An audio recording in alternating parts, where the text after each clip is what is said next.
Students, welcome to your own physics class. और इससे पिछली क्लास में हमने वेक्टर का रिप्रेजेंटेशन पढ़ा था कि हम किस तरह से वेक्टर को रिप्रेजेंट करते हैं। हमने रिप्रेजेंट करने का बेसिक तरीका पढ़ा था जब हम वेक्टर को रिप्रेजेंट कर रहे थे। तो मैंने आपको बताया था कि अगर हम कोऑर्डिनेट सिस्टम बनाते हैं, ठीक है, कार्टेशियन कोऑर्डिनेट सिस्टम, ये ओरिजिन है, ये एक्स एक्सिस है, ये वाई एक्सिस है, ये जेड एक्सिस है। आपको बताया था जो एक्स एक्सिस की डायरेक्शन को शो करे उसको हम आई कैप कहते थे, जो वाई एक्सिस की डायरेक्शन को शो करे उसको हम जे कैप कहते थे, और जो जेड एक्सिस की डायरेक्शन को शो करे उसको हम क्या कहते थे, के कैप। ध्यान रखना, इनको हम किस नाम से जानते हैं? इनको बोलते हैं हम ऑर्थोगोनल, इनको बोलते हैं orthogonal triads of unit vectors. Orthogonal triads होते हैं, ये क्या होते हैं? ऑर्थोगोनल ट्राइड्स कहते हैं इनको। और इनका काम सिर्फ एक्स एक्सिस, वाई एक्सिस और जेड एक्सिस की डायरेक्शन को रिप्रेजेंट करना होता है, बाकी कुछ नहीं। इनका न्यूमेरिकल वैल्यू 1 होता है। इसके बाद एक और टॉपिक हमने पढ़ा था कि why we introduced null vector या जीरो वेक्टर। भाई हमने जीरो वेक्टर को डिफाइन तो किया था, जीरो वेक्टर के बारे में पढ़ा भी था कि एक ऐसा वेक्टर जिसकी न्यूमेरिकल वैल्यू 0 हो बट स्टिल वो डायरेक्शन शो करे। तो भाई साहब उस जीरो वेक्टर की आवश्यकता क्या थी? अब आप देखो, अगर आपके पास x एक नंबर है और y भी क्या है, नंबर है, और x इक्वल टू -y हो, और a क्या है, इज अ वेक्टर, तब आप सोचो कि अगर आप इस x प्लस वाई या सिंपली x माइनस वाई से अगर आप इस a को मल्टीप्लाई करोगे तो ये वैल्यू कितनी आएगी? एक नल वेक्टर ही तो आएगी। इस प्रॉब्लम को शॉर्ट आउट करने के लिए हमने नल वेक्टर को डिफाइन किया था। इसके अलावा देखो दूसरी बात कि अगर मेरे पास दो वेक्टर हैं, एक a और एक b, अगर मेरे पास दो वेक्टर हैं, एक a और दूसरा वेक्टर है b, और मैं बोल दूं कि a वेक्टर b वेक्टर के बराबर है, तो क्या मैं vector a minus vector b की वैल्यू क्या लिखूंगा? वो तो मुझे 0 ही तो लिखना पड़ेगा, जीरो वेक्टर। तो इन सब प्रॉब्लम को शॉर्ट आउट करने के लिए हमने नल वेक्टर को डिफाइन किया था। नल वेक्टर का बड़ा यूज होता है कई बार, तो नल वेक्टर की कुछ प्रॉपर्टीज याद रखें, वो भी पढ़ लें। Properties of null vector. पहली प्रॉपर्टी कि अगर नल वेक्टर किसी भी क्वांटिटी के साथ मल्टीप्लाई हो गया उसको भी नल वेक्टर बना देगा। एक ये मान लो x ले लो, x क्या है, कोई नंबर है, ध्यान रखें। नल वेक्टर मल्टीप्लाई होगा 0 के साथ तो क्या करेगा, उसको 0 बना देगा। दूसरी बात, अगर आप किसी वेक्टर a में एक नल वेक्टर ऐड कर रहे हो तो आपको क्या मिलेगा, क्या मिलेगा? वेक्टर a ही मिलेगा। या अगर आप किसी a वेक्टर को 0 से मल्टीप्लाई कर रहे हो तो आपको नल वेक्टर मिलेगा। ये ध्यान रखें आप, बेसिक बातें हैं छोटी छोटी, कि किसी को 0 से मल्टीप्लाई करें तो क्या होगा, ठीक है। अगर ये चीजें सिर्फ आपको ध्यान रखनी है, नल वेक्टर की प्रॉपर्टीज, कि किसी के साथ अगर नल वेक्टर मल्टीप्लाई हो जाए तो नल वेक्टर ही मिलेगा। नल वेक्टर अगर किसी में ऐड हो तो वही वाला वेक्टर मिलेगा। अगर आपको किसी को 0 के साथ मल्टीप्लाई कर दें किसी वेक्टर को, तब जो वेक्टर मिलेगा वो आपका नल वेक्टर होगा। इतनी चीजें आपको ध्यान रखनी है। इसके बाद जो हमारा अगला टॉपिक आता है वो आता है multiplication of a vector. Multiplication of a vector. भाई हम वेक्टर को मल्टीप्लाई करते हैं तो क्या होता है। सबसे पहली बात देखें, वेक्टर का मल्टीप्लिकेशन होता कितने टाइप का है। वेक्टर का मल्टीप्लिकेशन होता है, मल्टीप्लिकेशन, पहला मल्टीप्लिकेशन जो है वो बाय स्केलर कर सकते हो आप। अब स्केलर का के साथ जब मल्टीप्लाई करोगे तो स्केलर तो दो तरीके से हो सकता है, एक तो पॉजिटिव नंबर हो और दूसरा नेगेटिव नंबर भी हो सकता है। वेक्टर का मल्टीप्लिकेशन किसी नंबर के साथ, वो नंबर पॉजिटिव हो तो क्या होगा, वो नंबर नेगेटिव हो तो क्या होगा, ये वेक्टर मल्टीप्लिकेशन में आपको ध्यान रखना है। दूसरा क्या है, multiplication bye a quantity having unit and dimension. Unit और डायमेंशन भी हो, अगर उससे मल्टीप्लाई कर दें वेक्टर को तो क्या होगा। और जो थर्ड बात आपको पढ़नी है वो पढ़ना है multiplication of vector by vector. और ये भी दो टाइप के हैं, एक है डॉट प्रोडक्ट और दूसरा है क्रॉस प्रोडक्ट।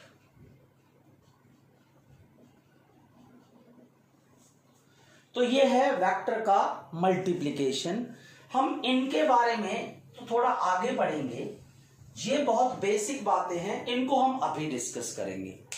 क्या है, जब मैं मल्टीप्लिकेशन बाय स्केलर करूंगा, स्क्रीन को पॉज करके इसको राइट डाउन कर लें, मल्टीप्लिकेशन बाय स्केलर करूंगा, जो पहला टॉपिक है कि मैं एक वेक्टर को स्केलर के साथ मल्टीप्लाई कर रहा हूं तो क्या होगा। देखो,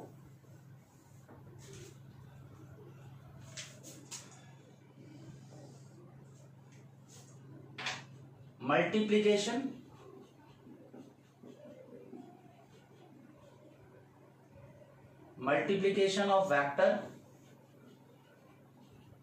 बाय स्केलर। भाई यही बात है, स्केलर मैंने आपको बताया था कि अगर पॉजिटिव हो तो क्या होगा और नेगेटिव हो तो क्या होगा। देखो एक वेक्टर है मेरे पास ए, छोटा बना लेता हूं थोड़ा, ए वेक्टर है, इसको मैंने मल्टीप्लाई कर दिया बाय 3 से मल्टीप्लाई कर दिया, तो जो नया वेक्टर बी बनेगा उसकी न्यूमेरिकल वैल्यू, उसकी जो न्यूमेरिकल वैल्यू होगी बी की न्यूमेरिकल वैल्यू 3 टाइम्स ऑफ ए होगी। 3 के न्यूमेरिकल वैल्यू, सॉरी ए के न्यूमेरिकल वैल्यू से 3 गुना होगी। और डायरेक्शन कहां होगी, डायरेक्शन अलोंग वेक्टर ए, क्योंकि सिर्फ आपने स्केलर क्वांटिटी से मल्टीप्लाई किया है, सिर्फ न्यूमेरिकल वैल्यू चेंज होगी तो बी एक नया वेक्टर बन गया जिसकी डायरेक्शन तो एक ही तरह है बट मैग्नीट्यूड अलग है। तो आप ए और बी को बराबर नहीं लिख सकते। क्यों नहीं लिख सकते, क्योंकि बी की न्यूमेरिकल वैल्यू ए से 3 गुना ज्यादा है।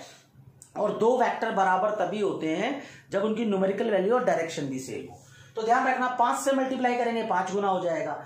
यानी कोई भी if we multiply by n तो वेक्टर बी क्या बनेगा, एन इंटू वेक्टर ए, और डायरेक्शन क्या रहेगी, सेम। डायरेक्शन में कोई फर्क नहीं पड़ेगा। एग्जांपल देख लो इसका, एग्जाम्पल देखो, अगर मेरे पास एक वेक्टर है A, it is 2i plus 6j minus 3k cap. अगर मैं बात करता हूं 2a की, तो it will be 4i cap 12j cap minus 6k cap, ये होगा 2a। अगर मैं बात करूं 6a की, a को 6 से मल्टीप्लाई करना है, तो 12i cap plus 36j cap minus 18k cap, just numerical value से मल्टीप्लाई कर दो। ये पॉजिटिव नंबर के साथ है। जब आप नेगेटिव के साथ, मान लो ये वेक्टर a है और इसको आपने मल्टीप्लाई किया -4 के साथ, ठीक है, ये तो b इक्वल टू किसके बराबर होगा? -4a के बराबर। क्लियर? तो ध्यान रखना b और a फिर से बराबर नहीं होंगे, क्योंकि न्यूमेरिकल वैल्यू भी अलग है और डायरेक्शन भी अलग है। Direction of b is opposite to vector a, और न्यूमेरिकल वैल्यू किसके बराबर होगी? न्यूमेरिकल वैल्यू 4 इंटू a के बराबर। a के न्यूमेरिकल वैल्यू के 4 टाइम्स होगी, डायरेक्शन ऑपोजिट होगी, ये ध्यान रखना। यानी कि अगर मैं n multiplied by -n multiply by a करूं, तो वो b के बराबर होगा। इसमें न्यूमेरिकल वैल्यू तो n टाइम्स हो जाएगी, बट डायरेक्शन ऑपोजिट हो जाएगी। अगर एक वेक्टर इधर जा रहा है, उसको नेगेटिव से मल्टीप्लाई करोगे, मान लो ये वेक्टर इधर जा रहा है, इसको नेगेटिव -1 से मल्टीप्लाई करते ही इधर हो जाएगा, इस डायरेक्शन में, डायरेक्शन चेंज हो जाएगी। क्लियर है? अब देखें, आप एक एग्जांपल ले लें। इसी वेक्टर a को अगर मैं आपको बोलूं कि मुझे -3a बताओ, तो इसको -3a से मल्टीप्लाई करेंगे। -3a किसके बराबर होगा? -6i cap -18j cap plus का 9k कैप। मैं आपको बोलूं -5a बताओ, तो ये क्या होगा? इसको मल्टीप्लाई करेंगे, -10i cap -30j cap plus का 15k कैप। ये वैल्यूज होंगी, ध्यान रखें। अगर आप एक वेक्टर को एक स्केलर से मल्टीप्लाई करते हो, पॉजिटिव से करते हो तो ये, नेगेटिव से करते हो तो ये। दूसरी बात जो आपको ध्यान रखनी है वो है multiplication of vector by a quantity having unit and dimension। भाई साहब, जिससे मल्टीप्लाई कर रहे हो आप, उसकी यूनिट भी है, डायमेंशन भी है। जैसे देखो, जैसे आपके पास मोमेंटम है, मास और वेलोसिटी। देखो, ये भी वेक्टर है, मोमेंटम वेक्टर है, वेलोसिटी वेक्टर है, बट मास कैसी क्वांटिटी है? स्केलर है, बट इसके पास क्या है? यूनिट है, यानी किलोग्राम, और डायमेंशन भी है। तो एक नई क्वांटिटी बनती है मोमेंटम, और वो भी एक वेक्टर है। यानी कि एक वेक्टर को ऐसी क्वांटिटी से मल्टीप्लाई करो जिसके पास न्यूमेरिकल वैल्यू भी हो और डायमेंशन भी हो, तब एक नई क्वांटिटी बनती है, और वो अपने आप में भी वेक्टर होती है। जैसे देखो, जैसे एक टर्म पढ़ोगे आप क्लास 12th में, जिसको कहते हैं डाइपोल मोमेंट। ये आपने क्लास 9th में पढ़ा होगा, मोमेंटम। डाइपोल मोमेंट होता है, उसको भी स्मॉल p से डिनोट करते हैं, और वो होता है सेपरेशन इनटू चार्ज। ये वेक्टर है, ये वेक्टर है, ये स्केलर है, पर डाइपोल मोमेंट अपने आप में वेक्टर क्वांटिटी है। ये डाइपोल मोमेंट 2a क्या है, लेंथ ऑफ डाइपोल, और q क्या है, चार्ज। जैसे देखो डाइपोल क्या होता है, मान लो ये आपके पास एक नेगेटिव चार्ज हो और एक पॉजिटिव चार्ज हो और इनकी सेपरेशन है 2a, तो 2aq को डाइपोल मोमेंट कहते हैं। डीपली हम क्लास 12th में पढ़ेंगे। तीसरा एग्जांपल देख लो, इंपल्स। आई आपको पता है फोर्स इनटू टाइम होता है, फोर्स भी वेक्टर है और इंपल्स भी वेक्टर है। टाइम स्केलर है बट इसकी डायमेंशन है। इन दोनों क्वांटिटी ने मल्टीप्लाई होकर तीसरी क्वांटिटी दे दी हमें, फोर्स और टाइम ने मल्टीप्लाई होकर एक थर्ड क्वांटिटी जो अपने आप में वेक्टर है। तो ध्यान रखें, वेक्टर को जब आप ऐसी क्वांटिटी के साथ मल्टीप्लाई करोगे जिसके पास अपनी डायमेंशन भी हो और यूनिट भी हो, तो आपको एक ऐसी क्वांटिटी मिल जाएगी जो क्वांटिटी क्या होगी, जो क्वांटिटी इन दोनों से अलग होगी बट होगी वो वेक्टर। ये ध्यान रखें आप। अच्छा, इसके बाद जो हमारा अगला टॉपिक है वो है resultant of a vector. Screen को पॉज करके बेटा इसको राइट डाउन जरूर कर लें, ये बेसिक बातें हैं। इसके बाद हमारे पास क्या है, रिजल्टेंट ऑफ अ वेक्टर।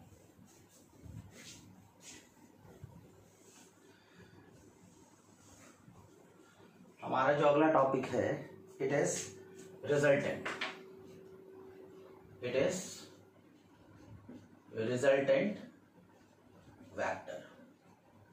क्या होता है रिजल्टेंट वेक्टर? देखो, अगर मेरे पास एक वेक्टर हो a 2i cap plus 3j cap minus 4k cap, और दूसरा वेक्टर हो i cap plus j cap minus k cap, और मैं आपको बोलूं मुझे a प्लस b बताओ, आप क्या करोगे, इनको डायरेक्ट ऐड कर दोगे। i वाले में i वाला ऐड होगा यानी 3i कैप, j वाले में j वाला ऐड होगा 4j कैप, और k वाले में k वाला ऐड होगा माइनस 5k कैप। तो अगर मैं आपको a प्लस बी जो वेक्टर बना, एक नया वेक्टर बना है, ये ना ये a के जैसा है ना ये b के जैसा है, एक नया वेक्टर है, इसकी न्यूमेरिकल वैल्यू कैसे निकालोगे? 3 का स्क्वायर, 4 का स्क्वायर, 5 का स्क्वायर, 9, 16, 25 अंडर रूट 50। ठीक है, इस वेक्टर का नाम दे देते हैं c। तो हम क्या कह सकते हैं, vector c is resultant of a and b। इन दोनों को जोड़ करके वेक्टर c बना है, एडिशन करके। तो रिजल्टेंट वेक्टर, अगर मैं बात करूं डेफिनेशन की, तो resultant vector is a vector which gives the same effect. Resultant vector is a vector which gives the same effect as is given by individual vectors together।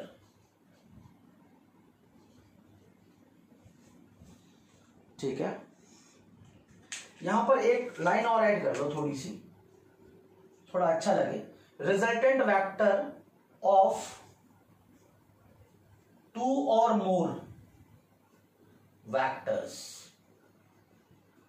Resultant vector of 2 or more vectors is a vector which gives the same effect as is given by the individual vectors together। यानी a और b मिलकर के जो effect दे रहे थे c ने अकेला दे दिया, तो c क्या है, a और b का रिजल्टेंट है। जैसे देखो, ये वेक्टर a है, ये वेक्टर b है, ये दोनों अलग अलग डायरेक्शन में जा रहे हैं, ये इधर ये इधर। इन दोनों को मिला करके जो रिजल्ट होगा, अगर वो ये दे देता है ये, तो इसको मैं इन दोनों का रिजल्टेंट कहूंगा। ये दोनों जो काम करते हैं साथ में मिलकर के, उतना अगर ये अकेला कर ले तो this will call the resultant of these two vectors. ये ध्यान रखें आप। तो ये वेक्टर एडिशन का तरीका था। अब आप देखो, अगर इसी में मैं कहूं, मैं आपको बोलूं कि मुझे ना 2a + 5b बताओ, एडिशन भी बोल सकते हो, रिजल्टेंट निकालने का तरीका भी बोल सकते हो। सिंपल तरीके से अगर वेक्टर ऐसा हो तो 2a का मतलब इसको 2 से मल्टीप्लाई कर दो तो 4i कैप। सिंपली कैसे लिखेंगे देखो, पहले तो इसको 2 से मल्टीप्लाई करके simply 2i cap 3j cap -4k cap. क्या करना है, a को 2 से मल्टीप्लाई किया प्लस b को 5 से मल्टीप्लाई किया, i cap plus j cap -k cap. तो देखो ये क्या हुआ, it will become 4i cap 6j cap -8k cap plus 5i cap plus 5j cap -5k cap. अब देखो 4 + 5 9i cap, 6 + 5 11j cap, 8 + 5 -13k cap. ये a + b है। अगर मैं आपको बोलूं कि मुझे आप a - 2b निकाल के बताओ, तो क्या करना है, a तो एज इट इज लिखना है 2i cap 3j cap -4k cap, और यहां -2 से मल्टीप्लाई कर देना है इसको। क्या कर देना है इसमें, प्लस का निशान, और मल्टीप्लाई किससे करना है, -2 से। किसको, b वेक्टर को, i cap plus j cap -k cap. तो क्या होगा ये 2i cap 3j cap -4k cap. ये देखो ये माइनस और प्लस और माइनस माइनस, तो -2i cap -2j cap plus का 2k कैप। ये और ये कैंसिल, और यहां देखो 3j कैप और माइनस का 2j कैप, तो सिर्फ बचेगा j कैप -4 प्लस का 2, तो -2k कैप। ये मिला आपका a - 2b।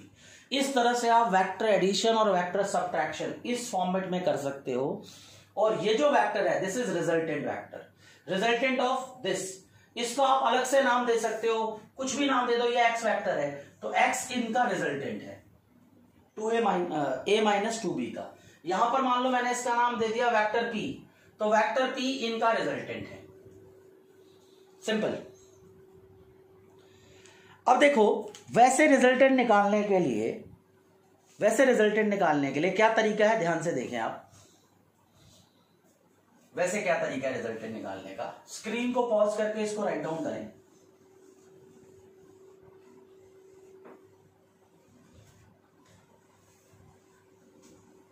वैसे हम कैसे रिजल्टेंट निकालते हैं, देखो मान लो मेरे पास एक वेक्टर है a और दूसरा वेक्टर है b, दो वेक्टर है। मुझे इन दोनों का रिजल्टेंट निकालना है। क्या करूंगा, देखो ये एरोस की फॉर्म में है, वो न्यूमेरिकल वैल्यू की फॉर्मेट में थे, ठीक है। मैं क्या करूंगा, इसको मैं दोबारा रीड्रॉ करता हूं। मैं इसको यहां से उठा के थोड़ा यहां रख दूंगा, इसी के पैरेलल, यहां पर पैरेलल मूवमेंट किया मैंने वेक्टर बी का। यानी अगर वेक्टर बी को मैं यहां से उठा के यहां रख देता हूं इसके पैरेलल, तो कोई फर्क नहीं पड़ता, पैरेलल मूवमेंट में वेक्टर अनइफेक्टेड रहता है। इसको यहां से उठा करके इतनी लेंथ यहां डाल दो, ये अनइफेक्टेड है। फिर आप इसको उठाओ और इसको यहां से यहां ले आओ, जस्ट ऐसे, इस तरीके से। वेक्टर बी को आप जस्ट इस तरीके से ले आओ, याद रखना ऐसे पैरेलल ला रहे हो आप, ये ए को, ठीक है। हमने क्या किया, वेक्टर में आप जानते हो इसको बोलते हैं हम लोग टेल, और इसको हेड। तो हमने क्या किया, इस वेक्टर का हेड और इस वेक्टर का टेल ज्वाइन कर दिया। और अब हमने देखा जब हमने हेड एंड टेल को ज्वाइन किया, ठीक है, तो हमने देखा कि इन दोनों का जो रिजल्ट है वो क्या मिलेगा, इसके टेल और इसके हेड को जोड़ के ऐसे ये अगर वेक्टर बी का हेड और वेक्टर ए का टेल जुड़ा हुआ है तो रिजल्टेंट कैसे मिलेगा, वेक्टर बी के टेल और ए के हेड को मिला दो ऐसे। या देखो दोबारा देखो एक और चीज, मान लो एक वेक्टर ऐसे है,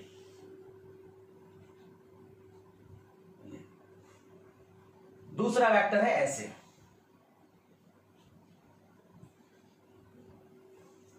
इनको जोड़ने के लिए क्या करोगे आप, इनको ऐसे शिफ्ट करो, ये यहां से उठा के थोड़ा यहां रख देते हैं, पैरेलल शिफ्टिंग, कोई फर्क नहीं पड़ता पैरेलल मूवमेंट में। इसको यहां से उठाओ और इसके इससे जोड़ दो, ये वेक्टर ए और ये वेक्टर बी, पैरेलली मूव किया है, कोई फर्क नहीं पड़ा, उठा के रख दो। यानी अगर एक वेक्टर यहां है बी, मैं इसके पैरेलल बनाऊंगा, इसको भी लिख सकता हूं, इसके पैरेलल बनाऊंगा यहां भी लिख सकता हूं, यहां बनाऊंगा यहां भी लिख सकता हूं। यानी पैरेलल शिफ्टिंग अलाउड होती है, चेंज नहीं होती वैल्यू। अब मुझे इनका रिजल्टेंट निकालना है, देखो ये ऐसे जा रहा है, क्या किया, ए का हेड जोड़ा है और बी का टेल। रिजल्टेंट कैसे निकालेंगे, रिजल्टेंट निकालेंगे हम ए का टेल और बी का हेड, ये रिजल्टेंट है, और रिजल्टेंट किसके बराबर होगा, वेक्टर ए प्लस बी, और यहां पर भी रिजल्टेंट किसके बराबर मिलेगा, वेक्टर ए प्लस बी। इसको हेड टेल मेथड कहते हैं, हेड टेल मेथड, ठीक है। और जब हम इसको जोड़ते हैं तो एक ट्रायंगल के जो वेक्टर के एडिशन का जो एक इंपॉर्टेंट लॉ है उसको हम बोलते हैं triangles law of vector addition. ये triangles law of vector addition भी देता है। जब आप एक का हेड और एक का टेल जोड़ते हो तब जो आप रिजल्टेंट निकालते हो, यही मेथड आपको triangles law of vector addition देता है। चर्चा हम अभी आगे करेंगे ट्रायंगल लॉ पे। पहले मैं आपको बता दूं कि आप ऐड किस तरीके से कर सकते हो। एक का हेड दूसरे का टेल जोड़ दो, इस तरह से ऐड किया, रिजल्टेंट निकालना है तो जिसका हेड जोड़ा था उसका टेल और जिसका टेल यहां ऐड किया था उसका हेड, ये जोड़ दो। इनके इसका हेड यूज हुआ और इसका टेल यूज हुआ, रिजल्टेंट में क्या होगा, इसका टेल यूज होगा, इसका हेड यूज होगा। देख लो आप यहां पर भी देखो, जिसका हेड यूज हुआ है रिजल्टेंट में उसका टेल यूज हो रहा है। देखो दूसरा तरीका क्या है कि अगर आपके पास यही दो वेक्टर है, ये ए और ये बी, मैं इसको इधर शिफ्ट कर रहा हूं, ये बी, पैरेलल शिफ्टिंग तो अलाउड है, ये इसको मैंने पैरेलल इधर ले आया और मैंने क्या किया, बी का और ए का टेल ये मिला दिया। इसको बोलते हैं टेल टेल मेथड। आप ऐसे भी ऐड कर सकते हो, एक वेक्टर इधर और दूसरा वेक्टर इधर। अब इनका जो रिजल्टेंट है वो यहां जाएगा, इनके बीच में कहीं से जाएगा, डिपेंड करता है इनकी वैल्यूज पे। तो इनका रिजल्टेंट इनके बीच से कहीं से जाएगा और वो डिपेंड करता है इसकी और इसकी वैल्यू कितनी है। यहां देखो ये वेक्टर था, ये वेक्टर ए है, इसके पैरेलल शिफ्ट कर दिया, इसको बी कर दिया। यहां भी मैंने क्या किया, टेल और टेल, और इनका रिजल्टेंट क्या होगा यहां आर, अगर ये ए है और ये बी है तो। और इस तरह के एडिशन को हम बोलते हैं parallelogram law of vector addition.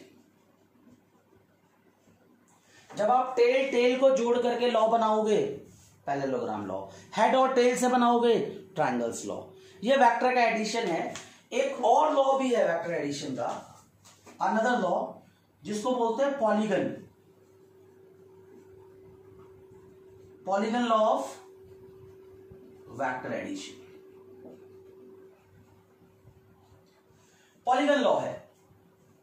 Polygon law में क्या होता है, यहां तो सिर्फ आपके पास दो वेक्टर्स हैं।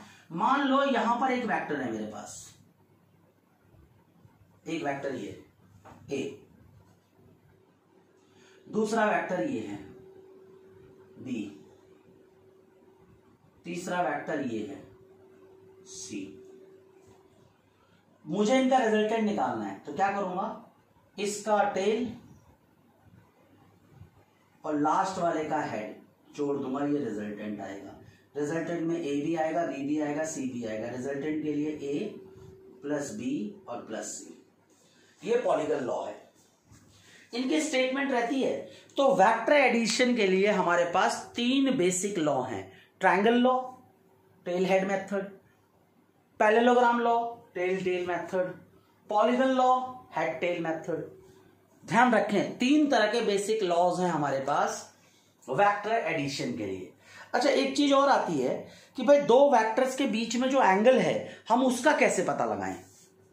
एक मेथड, एक चीज हमसे पूछी जाती है कि how can we find the angle between two vectors. तो देखो इसके लिए भी सिंपल लॉजिक है, समझाते हैं आपको। क्या है ये एंगल बिटवीन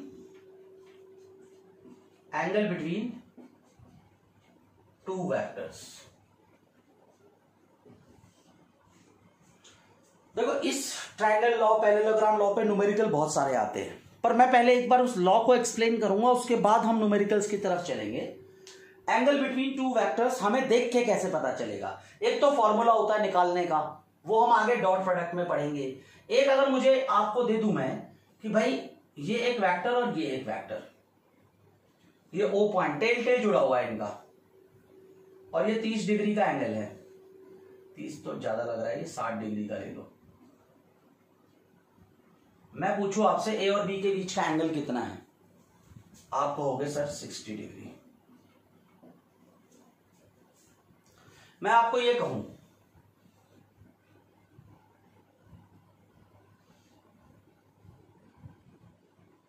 ये वाला एंगल 60 डिग्री है, अब मैं पूछूं एंगल कितना होगा, तो क्या करो, इसको एक्सटेंड कर दो, इसको एक्सटेंड कर दो, ये भी 60 डिग्री का होगा। पैरेलल शिफ्टिंग तो अलाउड है ना, इसको मैं ऐसे तो कर सकता हूं ना, ये मैं बी कर सकता हूं और ये मैं ए कर सकता हूं, तो ए और बी के बीच में भी 60 का एंगल होगा। यानी कि for angle find angle between tail tail and head head. ऐसे देखो कैसे, मान लो एक वेक्टर ऐसे है और एक वेक्टर ऐसे है। मैंने आपको कहा कि इसके बीच में 30 डिग्री का एंगल है, बताओ वेक्टर के बीच का एंगल कितना होगा। तो देखो ये हेड है और ये टेल है। पैरेलल शिफ्टिंग तो अलाउड है, इसको यहां से यहां उठाओ, 130 डिग्री बोला मैंने, 30 तो लग ही नहीं रहा। मैंने आपको बोला अगर ये ए वेक्टर है और ये बी वेक्टर है, तो क्या करोगे आप, इसको यहां से यहां मूव कर दो, ये वाला कितने का बचेगा, 50 डिग्री का। तो यानी देखो अगर ये ऐसे हैं, दोनों की टेल्स जुड़ी हुई हैं, तो ये इन दोनों के बीच का एंगल है। दोनों के हेड जुड़े हुए हैं, तब जो यहाँ का एंगल है हेड है, ये वाला एंगल, यही एंगल है। पर देखो अगर एक का हेड हो एक का टेल हो, तो क्या करो, पैरेलल शिफ्टिंग करो, इसको आगे लेके जाओ, ये वाला, ये एंगल होगा एक्चुअल में रेड और ब्लैक के बीच का जो एंगल है, ये वाला एंगल नहीं होगा। ध्यान रखिए आप, ये वाला कौन सा एंगल होगा, देखो ये ऐसे है, इसका हेड है और इसका टेल है। अगर आपको एंगल निकालना है तो क्या करना है, इस वेक्टर को एक्सटेंड करो, या तो इसको ऐसे एक्सटेंड कर दो या इसको ऐसे कर दो। ये दोनों ब्लू और रेड मार्कर के बीच का जो एंगल होगा, या तो वो ले लो या रेड और ब्लैक मार्कर के बीच का एंगल ले लो। ब्लू और ब्लैक के बीच का एंगल नहीं लेना है। हेड हेड और टेल टेल के बीच में ऐसे अरेंजमेंट में जो एंगल आएगा वही मेजर होता है वेक्टर्स के बीच का। आई होप कि आपको आज की क्लास में जो बताया वो समझ में आया होगा। किसी भी डाउट के लिए कमेंट जरूर करें, हम आगे के टॉपिक अपने नेक्स्ट क्लास में डिस्कस करेंगे। तब तक पढ़ते रहें, किसी भी प्रॉब्लम के लिए कमेंट करते रहें, क्योंकि कमेंट से ही आपके डाउट्स दूर होंगे। Thank you so much.